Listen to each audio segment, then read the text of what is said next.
हमारे अंदर इतना ज्ञान का जामा बैठ गया, इतने हम कति कट्टर हो गए, परमात्मा ने ऐसी चोट मार रखी शब्द की, ये मुश्किल से फूटता हमारे अंदर जो बकवाद भरी हुई है, मुश्किल से सेट होती है ये हमारा मन पापी के सचमुच ये तो जुल्म होएगा जब भक्ति नहीं करी तो। और भक्ति फिर करने की चाहता है तो नरे ठग बैठा रखे, कदम कदम पर नरे नकली संत, वहाँ खाओ धक्के, अपना जीवन नाश करो और मर जाओ। काल यही चाहता है। और दयालु ये चाहता है कि मेरे बच्चे मुझे पहचान ले, एक बार मुझे पहचान ले, फिर मेरे से जुड़ जाए, फिर मैं इन्हें पार कर दूं और मैं ऐसा सुख दूंगा जो परमात्मा ने वर्णित कर ही रखा है। शंखों लहर मेहर की उपजे कहर नहीं जा कोई, दास गरीब अचल अविनाशी सुख का सागर सोई। सतलोक सुख का सागर, समुद्र के अंदर जब जहाज में बैठ के 200 किलोमीटर चले जाते हैं तो सागर समुद्र के अतिरिक्त कोई वस्तु दूसरी नजर नहीं आती, सागर ही समुद्र ही समुद्र, जल ही जल, जल ही जल। तो वो परमात्मा सुख का, वो स्थान सुख का सागर है, सतलोक, जहाँ पर सुख के अतिरिक्त दूसरी वस्तु है ही नहीं। शंखों लहर मेहर की उपजे कहर नहीं जा कोई, दास गरीब अचल अविनाशी सुख का सागर सोई। यहाँ तो किसी ने देख ले कोई टेंशन फ्री नहीं, चाहे प्रधानमंत्री हो चाहे राष्ट्रपति हो, पूरी पृथ्वी का हो, एक पल चैन नहीं उसको सामने से वो किसना प्लातून पा क्या दिखता हो, एक पल की चैन नहीं, टेंशन ग्रस्त इंसान है। और ये बिजली अभी 50 साल से इधर उधर गिरी हमारे ऊपर।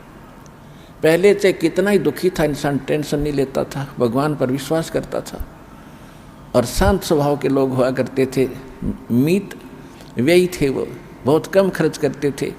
तो ये हमारे अब बकवाद जो हमें दुखी कर रही है, कोठी बना लूँ, कर्जा हो गया, कर्जे वाले पीछे पीछे आप आगे सारी टेंशन, छोटा मकान बना ले, को थोड़ा ना बनता है तो अपनी कोई झोपड़ी डाल ले के बिजली गिर गई, हमें टाइम पास कर करो भक्ति, फिर कुछ दिनों में देखना भगवान कैसे रंग लाएगा। इस समय अनुसार जो आपको आवश्यकता होगी सारी पूरी कर देगा आपकी। समय दो उसको, मालिक को टाइम दो, उसके ऊपर विश्वास करो, दृढ़ हो थोड़े दिन। अभी तो हम डगमग से हैं, ठीक है होगा, ठीक है ना, फिर और देखेंगे कहीं, तो ऐसे मन में रखोगे भगवान नहीं सुनेगा जल्दी से आपकी। ठीक है, जो भक्ति कर रहे हैं उसका लाभ आपको अवश्य मिलता रहेगा, लेकिन परमात्मा का विशेष राहत लेनी है तो इस पर अटल विश्वास करना आपने पड़ेगा। अब क्या बताते हैं कि तेरी क्या बुनियाद पुरानी, तो पेंडा पंथ पकड़े हो। सुखदेव ने 84 भुक्ति बना पजावे खरवो। सुखदेव जैसे ऋषि अपनी आत्म कथा बताते हैं कि एक बार मैं गधे की योनि भोग रहा था और पजावे के ऊपर पहले ऊंचे ऊंचे पजावे हो जाते थे, अब तो बहुत कम है ऐसी व्यवस्था। क्या करते थे कुम्हार लोग, ईंटें बनाते थे पक्की, छोटी छोटी होती थी माचिस जितनी, ये छोटी छोटी ईंटें पकाते थे और ईंधन जो प्रयोग करते थे वो जल जाता, राख बन जाती थी, उसको वही रख लेते थे, बाहर डालने का स्थान नहीं होता था उनके पास। फिर उसके नेक्स्ट किलन उसके ऊपर ही लगाते थे भट्ठा, ऐसे वो बढ़ता बढ़ता 20-20, 30-30, 50 फुट ऊंचा हो जाता था वो रेत राख, और उसके ऊपर फिर आगे दूसरा भट्ठा लगाते थे, उसके ऊपर गोद से लकड़ी लगा कर। तो वहाँ उससे उस पजावे पर चढ़ने के लिए गधे प्रयोग किए जाते थे। कच्ची ईंटें नीचे से ले जाते भरकर, ऊपर से पकने के बाद उन्हीं पर लाद देते, वापस आते, जाते भरे रहते, उतरते समय भरे आते, लद्दे आते वो। तो कहते हैं ऐसा जीवन भी मैंने जिया, अंधा हो गया और अंधा होकर गिर गया एक नाले में, आगे भी फंस गए, आगे गर्दन लगी, पीछे से बैक लगी, इतना सा नाला था दिखा नहीं मुझे, उसमें फिट हो गया, ना नाले के अंदर पड़ा ना बाहर रहा, पैर लटक रहे हैं, आगे पीछे अड़ गया। अब आने जाने वाले उस रास्ते पर इक्का दुक्का व्यक्ति आता था, वो मेरी पुली बना कर पार हो जाता, किसी ने मुझे निकाला नहीं और हफ्ता 10 दिन भुगत कर प्यासा भूखा मर गया। अब सुखदेव जी बता रहे हैं कि वो घटना मुझे याद आती है, मैं ज़्यादा भगवान भक्त बचता हूँ। तो यहाँ परमात्मा याद दिलाते हैं कि आप आप अपने आप को क्या समझ बैठे? मनुष्य जीवन प्राप्त करके ऐसे ऐसे ऋषियों की ये दुर्गति हुई, और वो भक्ति भी करते थे, लेकिन भक्ति वो गलत कर रहे थे। वो मोक्ष मार्ग, यथार्थ भक्ति उनको मिली नहीं। सुखदेव ने 84 भुगती, 84 लाख प्राणियों के शरीरों में कष्ट उठाए। इसको 84 लाख, 84 कहते हैं सिंपल कोड वर्ड में। सुखदेव ने 84 भुगती, बिना पजावे खरवो। खर माने गधा, पजावा माने पजावे के ऊपर ऐसे चढ़ा करता ऊंचे पे, फिर उतर के आता था। सुखदेव ने 84 भुगती, बिना पजावे खरवो। तेरी क्या बुनियाद प्राणी, तू पेंडा पंथ पकड़वो। के बोले प्राणी, तेरी क्या बुनियाद है, तेरी क्या औकात है?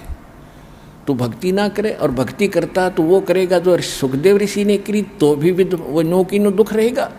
तू पेंडा पथ पकड़े, वो कौन सा पंथ, कौन सी भक्ति विधि जो हम बता रहे हैं, जो सतगुरु बताते हैं, उस भक्ति के उस मार्ग को ग्रहण कर, जब तेरा कल्याण होगा।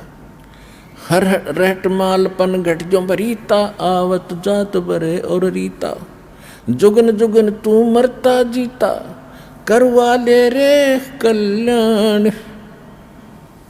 मन ने की कर ले, 2 दिन का मेहमान। मन ने की कर ले,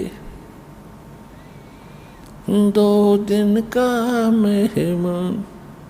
184 की सह त्रासा, 83 लाख योनियों में भटक रहा है, दुख उठा रहा है, और ऊंच नीच घर लेता बसा। कभी ब्राह्मण बन गया, बड़ी इज्जत हुआ करती, पंडित जी भाई जगत गुरु हो गया। और फिर किसी वाल्मीकि के घर जन्म ले लिया, वहाँ वाल्मीकि कहलाया। फिर कहीं जुलाहे के घर जन्म हुआ, वहाँ फिर शूद्र कहलाया। तो परमात्मा कहते हैं ये भूल आपके लगी हुई है। ये जीव किसी भी जाति में जन्म ले सकता है, किसी भी जीव के शरीर में भी वो जन्म ले सकता है, और ये किसी भी देश स्थान पर इसका जन्म हो सकता है, क्योंकि पूरी पृथ्वी पर इसके संस्कार हैं। उदाहरण के तौर पर जैसे यहाँ लगभग 200 वर्ष तक इंग्लैंड के रहने वाले व्यक्ति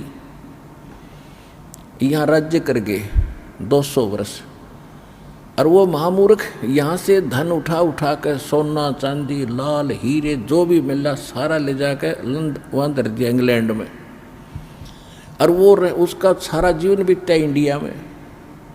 वो उसकी यहाँ संस्कार बन गए, उसके मृत्यु के बाद वो आ गया भारत में, जन्म ले लिया, गधा बन गया या इंडिया का कुमार तो उसके बकलता रहा, और धन धराया तो इंग्लैंड में। तो क्या काम है उस मूर्ख के? तो ये बुद्धि जब हमारी इस ज्ञान से सेट होएगी, तब पूरी पृथ्वी आपको अपनी नजर आएगी, और उसके बाद ये अपनी है ही नहीं, क्योंकि ये लोक हमारा है नहीं। इस ज्ञान से फिर आपकी ये दृष्टि होगी। तो इससे ये हमारा जो व्यर्थ की जो झगड़े हो रहे हैं, सीमाएं बनाकर बैठ गए, कोई बकवास कर रहा है, कोई देश किसी के साथ गरीब को सता रहा है, कोई ऐसे कर रहा है, जब ये ज्ञान होगा जो पता चलेगा। आज हम कहीं जन्मे हैं, दूसरे जन्म में हम उसी सेना में होंगे। आज हम मान ले भारत की सेना में हैं और दूसरे को, सामने वाले को मार रहे हैं, और कल जन्म होगा हमारा दूसरे देश में, और फिर वो हमारा देश हिंदुस्तान दुश्मन। तो ये इस तरह के जो अच्छे विचार हैं, ये पूरे विश्व के खत्म होंगे, तभी ये राहड़ मिटेगी। और ये होंगे इस ज्ञान से, क्योंकि ये लोक अपना नहीं है, और यहाँ अस्थायी हमारा ठिकाना है। इस मनुष्य जीवन का केवल एक ही लाभ है, इसको पूरा कर लो, और फिर वहाँ चलेंगे जो किस चीज़ का भाव नहीं, कोई सीमा नहीं, एक जैसा व्यवहार, एक जैसा खाना, वहाँ कोई राग द्वेष नहीं, वहाँ मृत्यु नहीं, बुढ़ापा नहीं। सबसे बड़ा दुख है इस जीवन का वृद्धावस्था।